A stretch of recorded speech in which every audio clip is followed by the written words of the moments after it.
semelhantemente vós, jovens, sede sujeitos aos anciãos, e sede todos sujeitos uns aos outros, e revesti-vos de humildade, porque Deus resiste aos soberbos, mas dá graça aos humildes. Humilhai-vos, pois, debaixo da potente mão de Deus, para que a seu tempo vos exalte, lançando sobre ele toda a vossa ansiedade, porque ele tem cuidado de vós. Sede sóbrios, vigiai, porque o diabo, vosso adversário, anda em derredor, bramando como um leão, buscando a quem possa tragar, ao qual resisti firme na fé, sabendo que as mesmas aflições se cumprem entre os vossos irmãos no mundo. E o Deus de toda graça, que em Cristo Jesus os chamou à sua eterna glória, depois de haveres padecido um pouco, Ele mesmo os aperfeiçoará, confirmará, fortificará e fortalecerá. A Ele seja a glória e o poderio para todos sempre. Amém. Deus, a Tua palavra é santa, é bendita e é eficaz. Senhor, aplica a Tua palavra em nossos corações e nos ensina, Senhor, através do Teu Espírito Santo, em nome do Senhor Jesus Cristo. Amém. Irmãos, eu quero meditar com os irmãos essa noite, nesse texto tão maravilhoso, sobre esse versículo, principalmente o versículo 7, lançando sobre ele toda a vossa ansiedade, porque ele tem cuidado de vós. Eu disse que a ansiedade, irmãos, é um dos maus natural do ser humano. Nós somos humanos e dentro do nosso ser, na nossa alma, existe algumas coisas que são terríveis. E nesse departamento tão importante, nós, muitas vezes, pelo dia a dia, pela adversidade, pelo sofrimento, muitas vezes até mesmo por algumas palavras que você ouve, ou por algumas coisas que acontecem, você fica ansioso, e principalmente tem pessoas que perdem até o controle emocional devido à ansiedade. Uns comem demais, outros deixam de comer, uns dormem, outros deixam de dormir. Aí a ansiedade gera um problema sério. E nesse texto aqui, quando Pedro fala, lançando sobre ele toda a vossa ansiedade, eu quero meditar com os irmãos sobre um tema bastante importante para nós nessa época: crendo na providência de Deus. Porque sabe, irmãos, quando a gente olha nessa frase, crendo na providência de Deus, quando você começa a estudar, você vai ver que a definição na providência de Deus é normalmente definida na teologia cristã como a incessante atividade do Criador em benefício de seus filhos. Deus não deixa de trabalhar em favor dos seus filhos. Deus não deixa de agir em favor dos seus filhos. Deus não deixa de atuar em favor da sua igreja, porque Jesus falou que Ele estaria conosco todos os dias até a consumação do século. Mas muitas vezes, irmãos, nós, no nosso dia a dia, nas nossas provas diárias, naquele leão que você tem que matar no dia, a ansiedade vem, até você não ver o leão morto, a ansiedade vem. E quando Pedro fala lançar sobre ele a ansiedade, o que é lançar, irmãos? Lançar, a definição teológica, é você atirar com força os seus problemas para Jesus. Lembra que Jesus falou assim: vinde a mim todos vós estáis cansados e sobrecarregados, que eu vos aliviarei. Então eu tenho um cargo, eu tenho um problema, eu tenho uma luta, eu tenho que tirar de mim e jogar em Jesus. É por isso, irmãos, que nós não podemos dar ouvido a certos articuladores da fé. Deixa o seu problema lá fora, deixa o seu problema... Não, você tem que tirar de você e lançar em Jesus. Então é lançar com força, é atirar com força. é arremessar, é você despejar, é você tirar de você e colocar numa pessoa certa. Porque se você não fizer isso, você não vai sobreviver espiritualmente. Você não vai sobreviver. Você vai ter lutas no dia a dia, você vai ter problemas no dia a dia. Isso vai trazer para você desânimo. O desânimo vai gerar uma série de coisas contrárias ao seu bem-estar espiritual. Estamos falando de coisas espirituais. O desânimo vai gerar em você uma série de atividades, vai gerar o desespero, vai gerar a discórdia, vai gerar um monte de coisa. Sabe o que vai acontecer? Você vai se tornar um apostata. Vai se apostatar da fé. Por quê? Porque muitas vezes porque nós não cremos na providência de Deus. E você sabe qual é a definição da ansiedade? Ansiedade é o estado efetivo em que há sentimento de insegurança. É por isso que Pedro fala sobre essa questão aqui. Olha, vocês se humilhem debaixo da poder de Deus, para que seu tempo vos exalte. O que é ansiedade? É um estado efetivo em que há sentimento de insegurança. Será que eu sou meu filho de Deus? Será realmente que eu vou conseguir? Será? E começa a vir o será, e começa a vir os porquês, e você começa a entrar numa luta interna com você mesmo. E quando isso acontece no ser humano, irmãos, o ser humano começa, irmãos, a trabalhar contra ele mesmo.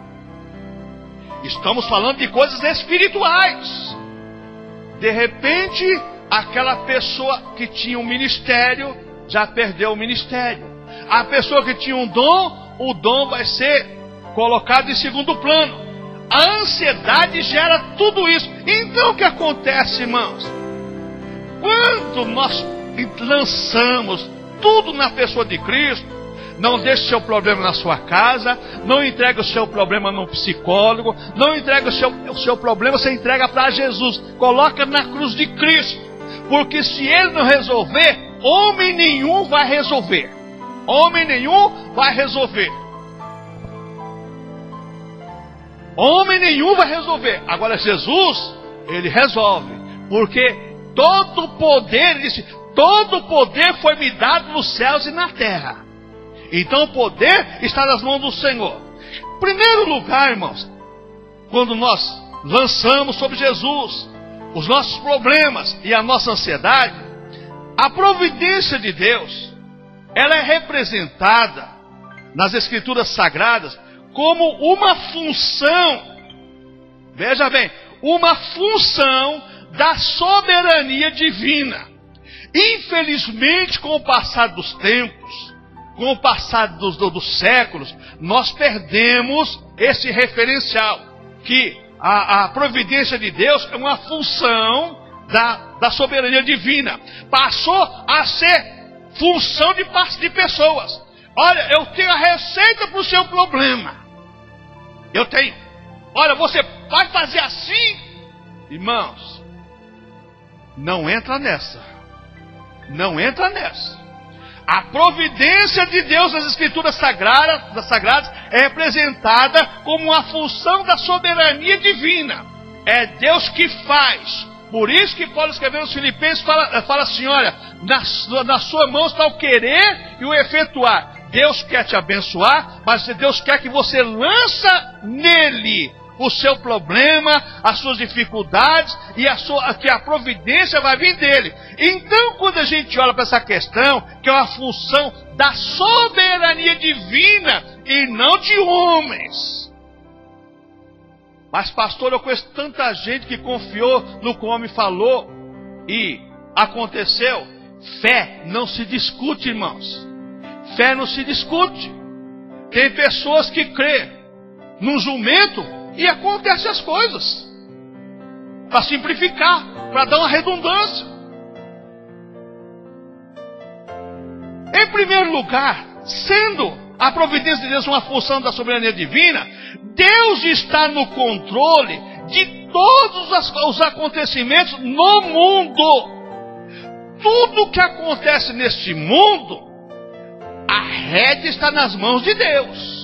Não está nas mãos do diabo e não está nas mãos de homens, como alguns se colocam hoje como direcionador de algumas coisas. Não, irmãos, não.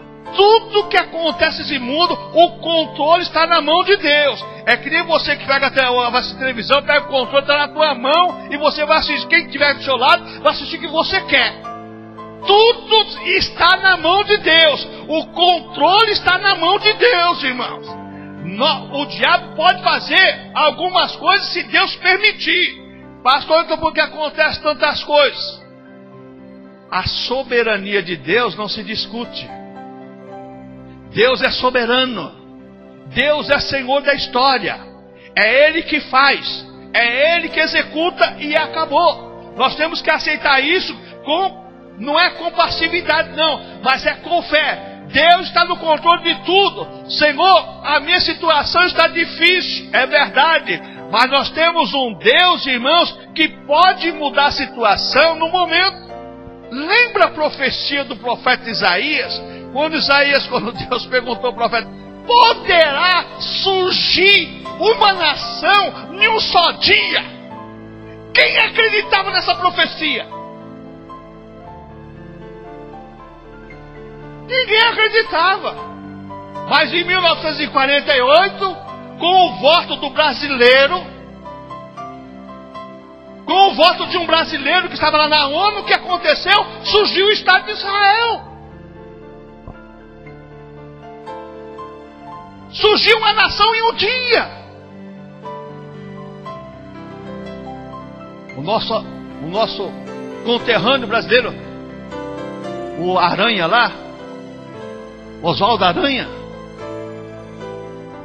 ninguém acreditava nisso, irmãos. Como é que vai surgir uma nação? Surgiu.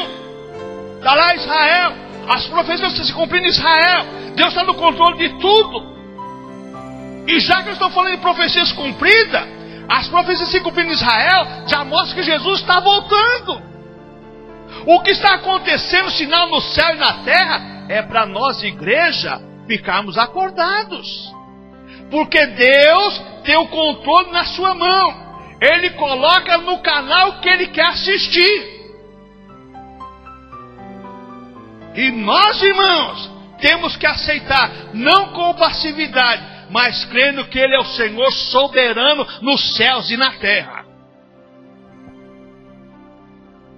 Sendo Deus, irmãos, sendo a providência de Deus, uma função da soberania divina, Deus controla todas as forças naturais, todas. Oh, mas olha só o que aconteceu. Ah, é? E vai acontecer mais, é bíblico. Vendaval, chuva de granizo. Só que eu creio que aquelas pedras de 40 quilos lá vai ser depois do arrebatamento da igreja. Graças a Deus por isso. Se uma pedrinha de 10 gramas já faz um estrago, imagina uma pedra de 40 quilos, né? Caindo sobre o mundo aí. E vai acontecer, porque está escrito. Ué, se está escrito, vai acontecer. Então Deus está no controle de todas as forças naturais. Está no controle do mar. Deus falou através do profeta Jeremias: a praia é o limite do mar. Ah, mas quando vem lá o maremoto, lá ultrapassa. Deus permite. Para dizer para o homem assim, ó: eu estou no controle da natureza. Quem manda na natureza sou eu. Sou eu que mando chuva, sou eu que mando sol, sou eu que mando chuva de pedra, sou eu que mando chuva geada, sou eu que mando e acabou. O Senhor está no controle de todas as forças naturais. O vento, o tufão.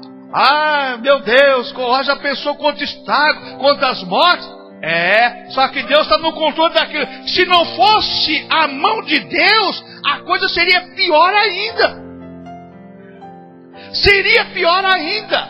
Mas nós, irmãos, estamos vendo essas coisas, mas nós não cremos que Deus está no controle. Nós muitas vezes ficamos até assustados. Oh, Jesus, não.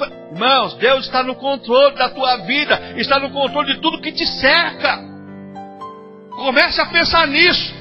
Se nós cremos na providência divina como uma função da soberania de Deus, Deus tem o controle da vida física de toda a criação. A tua saúde está nas mãos de Deus. O teu emprego está na mão de Deus. A tua família está na mão de Deus. Tudo que você tem está na mão de Deus. Irmãos, se Deus não tiver misericórdia de nós, irmãos, Deus tem o controle da vida física de toda a criação. Tudo. Às vezes acontecem algumas epidemias aí e as pessoas ficam apavoradas. Isso aí é um alerta. Deus permite acontecer para despertar a igreja. Irmãos, os sinais na terra e nos céus é para a igreja. Lembra lá em Amós capítulo 4, quando Deus falou assim, ó, eu mandei a praga de pulgão, vocês se converteram. Eu mandei a praga da lagarta, vocês não se converteram. Eu mandei a seca, vocês não se converteram. Eu mandei chuva numa cidade, em outra não choveu, não se converteram. E porque tudo isso farei com vocês, que agora eu vou chamar a atenção de vocês, Israel. Prepara-te, ó Israel, para encontrar com o Senhor teu Deus. Sinais, irmãos, é para nós, igreja, despertarmos, irmãos, buscarmos ao Senhor. Senhor, o Senhor está no controle, a providência está nas tuas mãos, a minha vida física está nas tuas mãos, tudo da criação está nas mãos do Senhor. O salmista no Salmo 104 diz lá exatamente que Ele envia o Espírito e renova a face das águas, renova tudo. Irmãos, nós temos que tomar muito cuidado, irmãos, porque tudo que acontece é Deus conduzindo a natureza física, tudo. Outra coisa, irmão, sendo a providência uma função da soberania divina, Deus tem controle da saúde e da doença. Irmão, se não fosse as misericórdias do Senhor, como diz Jeremias, nós seríamos consumidos. Irmãos, pega um ônibus lotado. Pega um ônibus lotado. Ou um trem lotado. Quantos bilhões de bactérias estão naquele ambiente? E bactérias nocivas. Bactérias que podem acabar com qualquer pessoa dentro de poucas horas. E Deus te dá uma saúde, uma imunização, que aquelas bactérias não faz nada com você. Por quê? Porque Deus faz isso em teu favor. Irmãos, nós esquecemos disso. Se não for Deus controlar a saúde da criação dele e a doença, irmãos, nós somos consumidos. Irmãos, às vezes, né? Quem mora no interior tem muito disso aí. Às vezes você tem um quintal, você tem algumas criações bonitas, daqui a pouco está tudo morrendo. Aí você chega no veterinário, o veterinário fala assim, ó, isso aí é um vírus que aconteceu aí, e morre tudo. Morre tudo. Agora, as aves que estão lá no meio do mato, pode até algum vírus alcançar ela, mas não, Deus não deixa acontecer. Sabe por quê? Por causa do equilíbrio ecológico. Outros animais precisam se alimentar, um se alimenta do outro.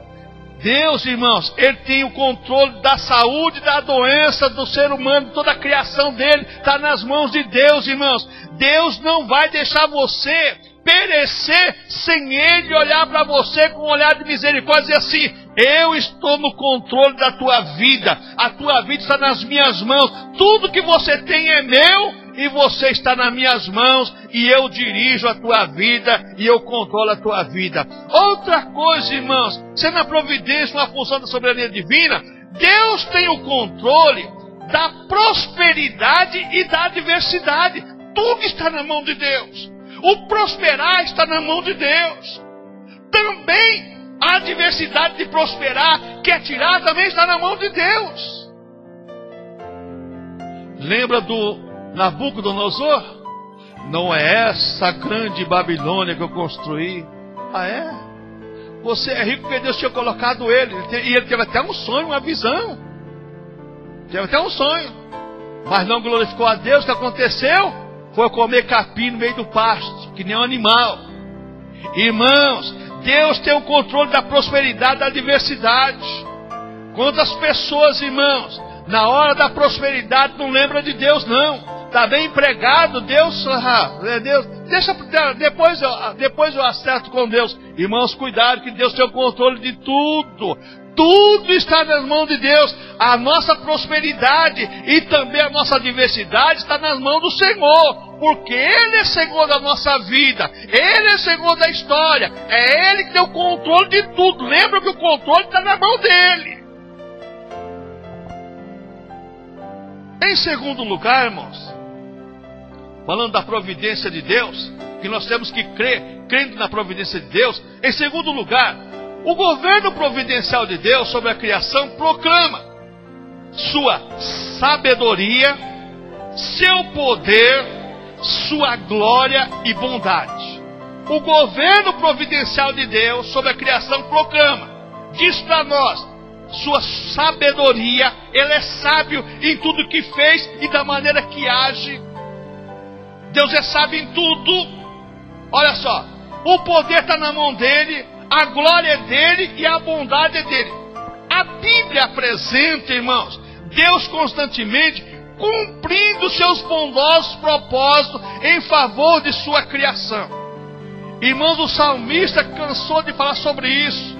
E Deus falou para Israel, através de Moisés: olha, vocês têm que lembrar sempre dos meus propósitos, daquilo que eu prometi para vocês. Se vocês obedecer as minhas palavras, se vocês obedecer os mandamentos, as bênçãos vão acompanhar vocês, vão seguir vocês. Então a Bíblia apresenta constantemente Deus cumprindo seus propósitos, veja bem, em favor da sua criação. Irmãos, você já assistiu lá na televisão aqueles salmões lá subindo, aqueles peixes, indo para o local que eles nasceram, para desovar lá? Quem é que orienta eles a ir lá? Quem? E quem é que fala para o urso que vai ter banquete recheado? Que os ursos fazem a festa, né? Quando os coitados começam a subir lá, aquele salmão grandão lá, os ursos só estão lá só para encher a pança. Irmãos, isso aí é exatamente o que? É Deus cumprindo o seu propósito bondoso para a criação. Você acha que um Deus que criou você, que salvou você na cruz do Calvário, não vai cumprir na sua vida o propósito bondoso dele? Só se nós não cremos, irmãos. É por isso que nós temos que crer naquela palavra. Tudo é possível que crer, como Jesus falou para Marta. Tudo é possível que crer. Ó, irmãos, nós temos que crer exatamente nesse propósito bondoso do Senhor, em favor da sua criação. Outra coisa, irmãos, porque Deus apresenta para nós esse conhecimento gracioso? Através da sua palavra, através da palavra de Deus, Deus mostra para nós quem Ele é e a maneira que Ele age em nosso favor. O conhecimento que Ele nos dá através da palavra de Deus. Mas muitas vezes, irmãos, esse conhecimento é distorcido. Então o que acontece? As pessoas, ao invés de ter o conhecimento de Deus através da sua palavra, as pessoas passam a ter o conhecimento de uma ideologia humana. A Bíblia apresenta Deus revelando ao homem esse conhecimento gracioso dele, esse conhecimento, essa atitude bondosa dele em favor da sua criação. Mas você sabe o que acontece, irmãos?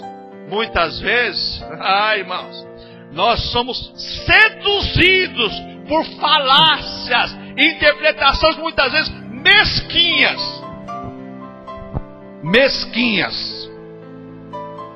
Por que isso, irmão? Sabe por quê? Quando nós cremos na providência de Deus, que Deus, através de sua sabedoria, seu poder, sua glória e bondade, Ele age em nosso favor, a Bíblia apresenta a Deus cumprindo graciosamente suas promessas para nós. Deus cumpre literalmente em nossas vidas as suas promessas. O que fez o salmista esperar, irmãos? De uma maneira alegre o querer de Deus. Abre a sua Bíblia no Salmo 119. Salmos 119.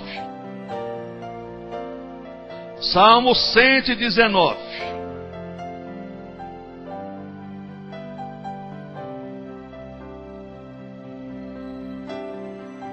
Versículo 49 e 50. Lembra-te, Senhor, da palavra dada ao teu servo, na qual me fizeste esperar. Isto é a minha consolação na minha angústia. Olha o que ele diz aqui. Isto é a minha consolação na minha angústia. Porque a tua palavra me vivificou.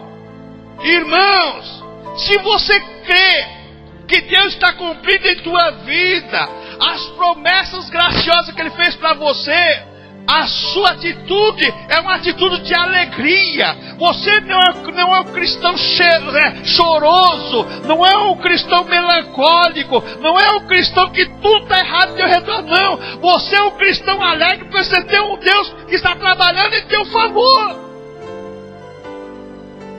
Agora, por não crermos na providência soberana de Deus, na bondade graciosa de Deus, tudo está errado e tudo está contra mim. Nós temos Deus em teu favor.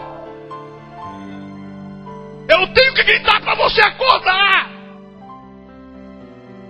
Oh, irmãos, como nós somos ingratos, irmãos. Oh, irmãos, nós somos ingratos. A Bíblia apresenta Deus cumprindo suas graciosas promessas. Deus está cumprindo, irmãos. Deus está trabalhando em teu favor. Muitas vezes você não está vendo porque você não crê no Deus que trabalha. Você não crê no Deus que trabalha. Você crê num Deus que está morto, num Deus impotente. Mas se nós cremos num Deus vivo, irmãos, Deus está cumprindo em nossas vidas suas graciosas promessas. Oh, irmãos, eu recebi uma profecia de Deus já 3 vezes por 3 pessoas diferentes. A mesma profecia. A primeira foi em Santo André. A segunda foi um jovem lá de Londrina. E a terceira, recebi também novamente em Santo André. A primeira foi nos anos 80. A segunda vez foi nos anos 90. E a terceira vez foi nos anos 2000 e cacetada. Até hoje não se cumpriu. Mas aquela promessa me vivifica, me dá vida, me dá ânimo para lutar. Porque eu creio no Deus que age. No momento dele, Ele vai cumprir. Fiel que prometeu que também vai fazer. Agora, se nós não cremos isso, se nós não cremos nisso, irmãos, estamos perdendo tempo. Porque nós temos um Deus que luta por nós. A tua causa, se você lançar para Ele, não passa a ser sua só, mas passa a ser dele também. O que Ele disse para Israel, falando através dos profetas: vós sois a menina dos meus olhos. Se alguém mexer com vocês, vão mexer comigo. Nós não cremos nisso, irmãos. Nós não cremos nisso. E chora, e resmunga. Irmão, creia no Deus que está trabalhando em teu favor. Um Deus que é poderoso para fazer infinitamente mais do que você pode, do que você pede, do que você precisa. Deus tem poder. Outra coisa, irmãos, quando nós cremos no governo providencial de Deus, irmãos, a Bíblia apresenta a Deus, irmãos, como o Senhor da história. Ele é absoluto na história, irmãos. Irmãos, quando eu leio o profeta Isaías, eu fico impactado muitas vezes com aquelas perguntas de Deus, pastor Manuel. Olhe para o passado. Houve algum Deus que predisse e se cumpriu? Que falou para o futuro e no futuro distante aconteceu? A pergunta que ele faz para o povo. E o povo não tem resposta. Irmãos, Deus, Ele apresenta para nós como o Senhor da história, como o Senhor absoluto. Tudo está na mão dele. Você acha que o Deus que chamou Abraão, olha, eu vou te dar essa terra, só que você vai ser, a sua descendência vai ser peregrina, mas depois vão voltar para cá? Abraão creu, porque o que prometeu era poderoso para cumprir o que tinha prometido. O grande problema nosso, irmãos, que nós falamos de Abraão, falamos de Isaac, falamos de tudo quanto é ídolos bíblicos hoje, mas não cremos como eles creram. Nós não cremos como eles creram. Então, irmãos, nós temos que ter certeza de uma coisa: nós cremos num Deus que é o Senhor absoluto da história. O Senhor absoluto da história. Outra coisa, irmãos, crendo na providência de Deus. Em terceiro lugar, a crença na providência divina determina as nossas atitudes, irmãos. Presta atenção nisso. A crença na providência divina determina nossas atitudes básicas. Se eu creio num Deus que trabalha em meu favor, eu vou agir de acordo com a minha crença nesse Deus. Não estamos falando aqui, irmãos, de adquirir, mas de crer. Para adquirir. Estamos falando de crer, irmãos. Irmãos, às vezes tem que gritar para as pessoas acordar, irmãos. Crer, irmãos, crer para Deus agir. Por isso que Jesus falou para Marta: Marta, tudo é possível ao que crê. Você sabe que tem pessoas que nós falamos sobre isso aqui, crendo na providência divina, que determina nossas atitudes básicas. Tem pessoas que a atitude dela é a atitude do derrotista. Eu queria tanto fazer o jovem para se vestibular, mas não estou preparado. Irmãos, já se deu por derrotado antes de fazer. Eu queria, mas isso não é para mim não. Irmãos, as nossas condições nos limitam. Mas estamos falando de coisas necessárias, coisas básicas para o dia a dia. Lembra que eu preguei aqui e falei sobre a questão da ansiedade que as pessoas tinham lá exatamente? Lucas fala sobre isso, Mateus fala sobre isso, Jesus falando sobre a questão da ansiedade e da solicitude pela vida. Que as pessoas estavam preocupadas em comprar, comer e vestir. Jesus falou assim: não se preocupa com isso não. Porque vosso Pai Celestial vos dá todas essas coisas. Quem procura isso são os gentios. Então a graça na providência divina determina nossas atitudes básicas. Primeiro, irmãos, quando nós cremos na providência divina para nossas atitudes básicas, nos leva ao conhecimento do Deus Criador que está de braços abertos.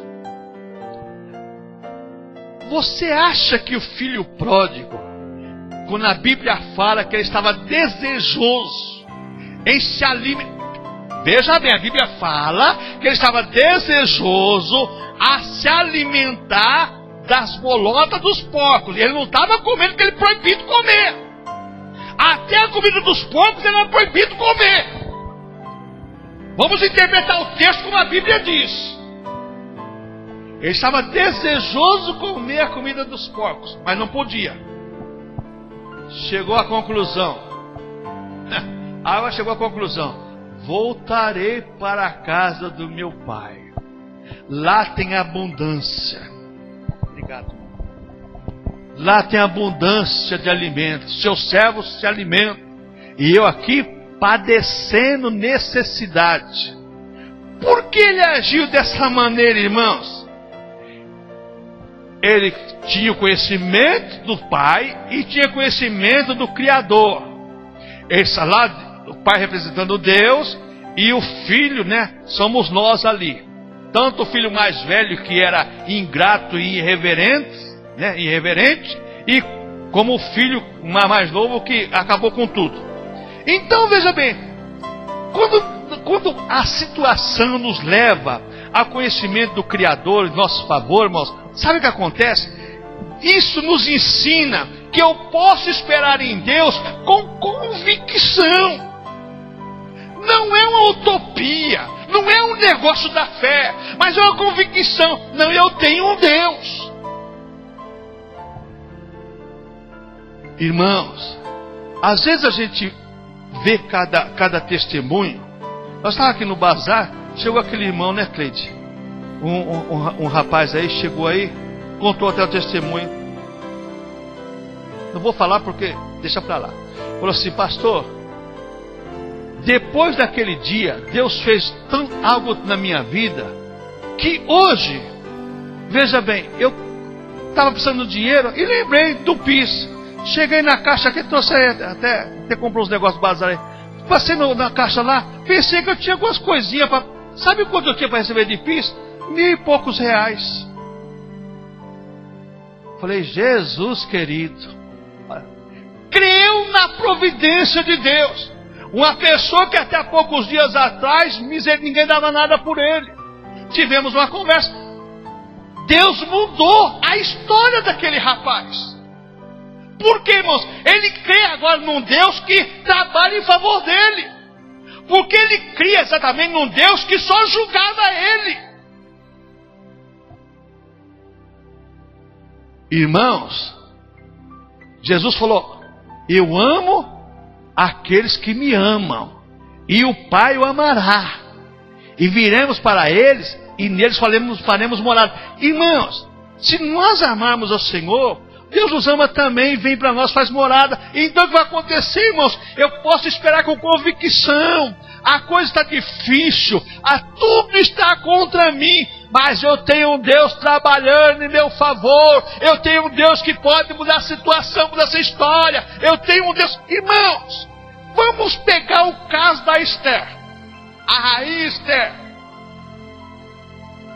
Irmãos, ali é tribulação, hein? Olha o desafio dela agora, se ela não acreditasse em Deus. Olha a situação. Só podia chegar na presença do rei quando fosse chamada. Porque se atrevesse a falar com o rei e o rei não estendesse o cetro, era a morte, certeza. O que aconteceu?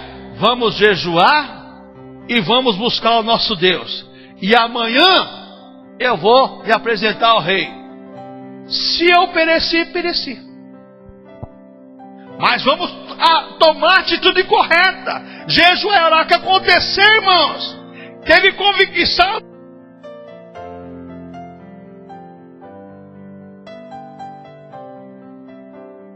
História que ela se tornou a rainha da Pérsia. Convicção de um Deus que age. Aquela convicção de Esther e de Mardoqueu salvou o povo judeu, que até hoje eles fazem festa.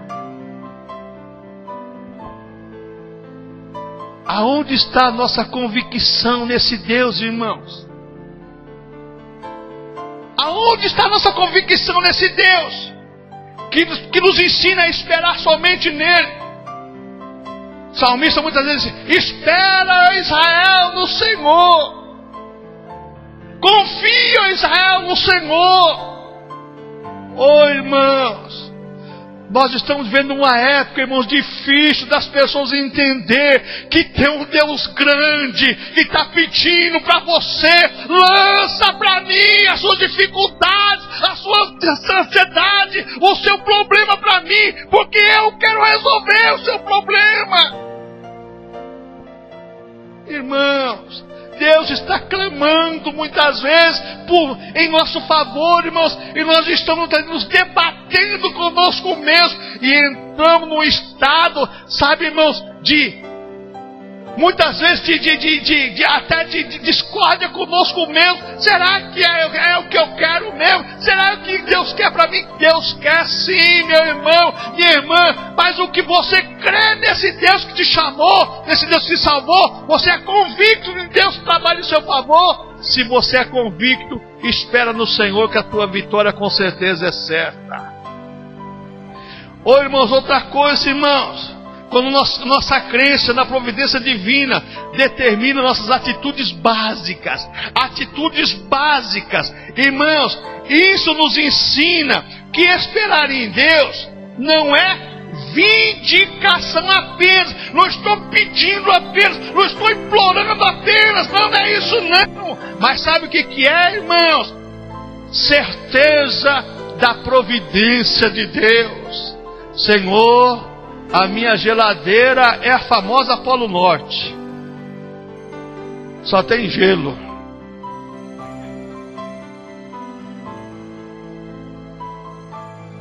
Mas eu creio num Deus que pode providenciar algo para colocar aí dentro. Oh, irmãos, nós temos que crer nesse Deus, irmãos. Nós temos que crer, irmãos.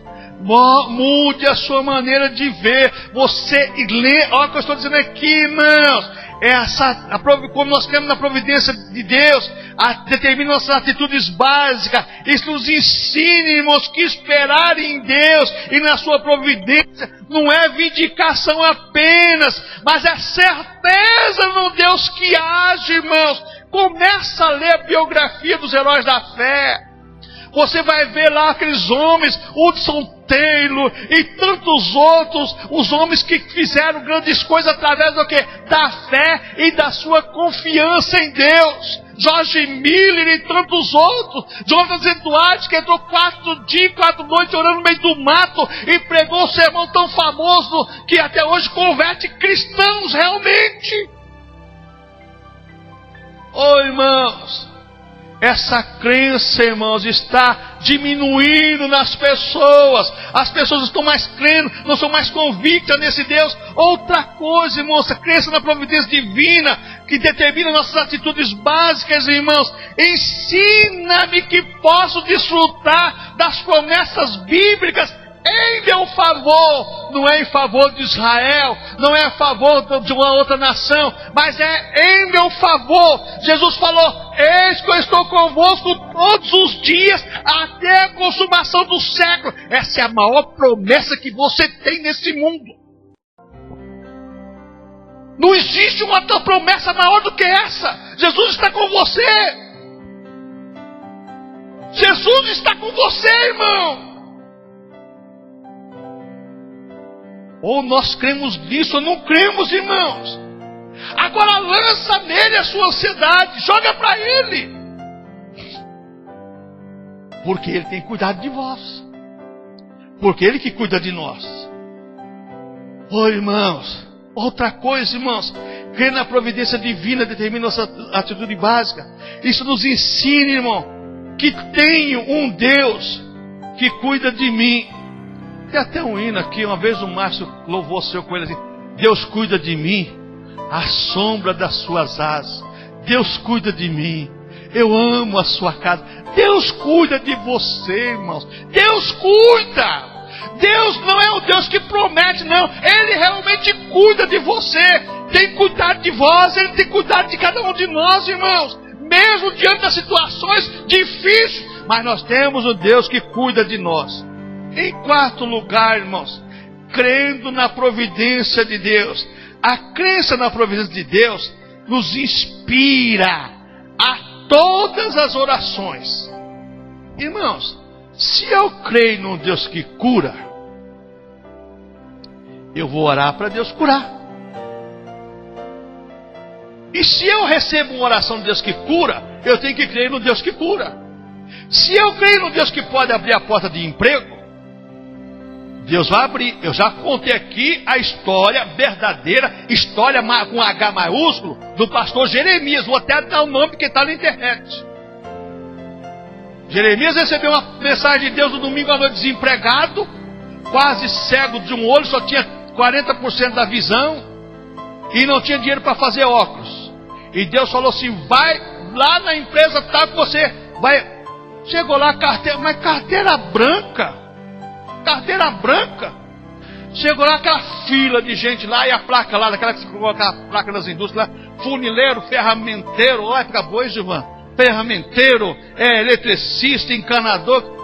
Carteira branca nada. Dá a pouco, sabe o camarada lá: quem é a carteira branca aí? Ele já levantou: sou eu, vem aqui. Foi lá fazer exame médico. Primeira coisa e a vista, o problema dele é a vista direita. Chegou lá, a primeira coisa que o médico fez lá, fez exame de pressão, aquela coisa toda lá, tampou logo a esquerda. O que está escrito lá? Eu falei: meu Deus. Ele falou assim: irmão Pedrosa, eu nunca vi tão bem na minha vida. Até as letras pequenas ficou grande. Passou no exame médico, começou a trabalhar.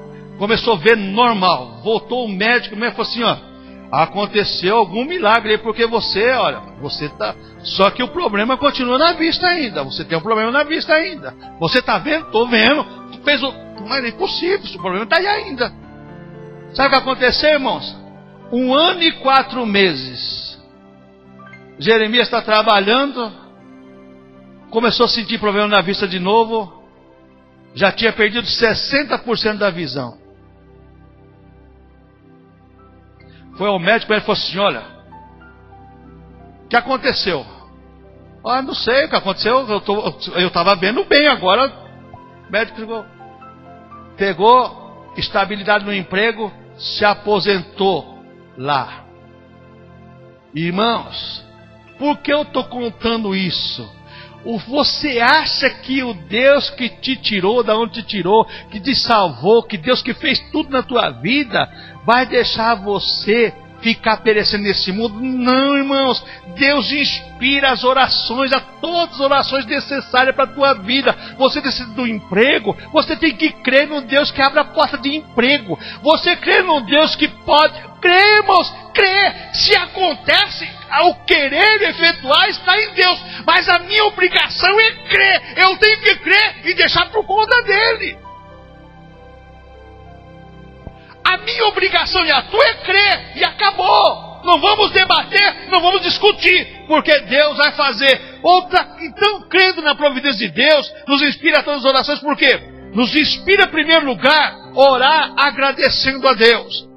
Irmãos, é uma outra coisa, irmãos, agradecer a Deus pelo ar que respiramos, pelo alimento, pela saúde, pela proteção divina, por tudo, irmãos. Irmãos, até para você ir ao médico, irmãos, agradeça a Deus e peça orientação de Deus, para você não pegar um camarada que nem eu peguei, que olhou para minha cara, mas nem...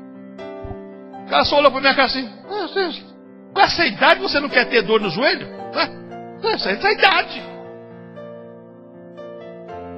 Tá bom, doutor, obrigado. Estou indo embora. Vou responder para quê? O que para ele? Que eu responder, eu sou errado? Que você ofender